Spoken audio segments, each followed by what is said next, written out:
এই কুকুরটার নিজের পোষা মাছ আছে, কিন্তু কেন? একটা মেয়ে এই কুকুরটাকে অ্যাডপ্ট করে, কিন্তু এই কুকুরটার নার্ভের প্রবলেম ছিল। তবে মেয়েটা কুকুরটার নাম দেয় হ্যাপি। প্রথম দিকে সে সবকিছুতেই ভয় পেত এবং কখনো কখনো পর্দার ভেতরে গিয়ে লুকিয়ে পড়ত। মেয়েটা যখন কুকুরটাকে কোলে নিত, সে ভয়েতে কাঁপতে শুরু করত। মেয়েটা কুকুরটাকে বাইরে ঘুরতে নিয়ে যাওয়ার জন্য চেষ্টা করত, কিন্তু সে কোনো মতেই যেতে চাইতো না। শুধুমাত্র তার মাথার চারিদিকে যখন একটা কাগজের কভার পরিয়ে দেওয়া হতো, তখনই সে একটু কমফোর্টেবল ফিল করত।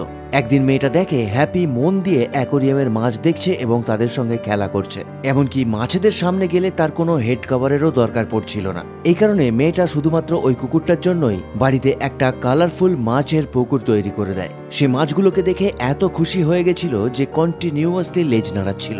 এরপরেও কুকুরটা বাইরে যেতে মোটেই পছন্দ করত না, কিন্তু মাছকে খাবার দেওয়ার সময় এলে এক পায়ে দৌড়তো। কখনো কখনো হ্যাপি এত বেশি এক্সাইটেড হয়ে যেত যে পুকুরের মধ্যেও পড়ে যেত। দেখে মনে হচ্ছিল এই মাছগুলোকে আনার পর হ্যাপি আবার নর্মালি জীবন কাটাতে শুরু করেছে।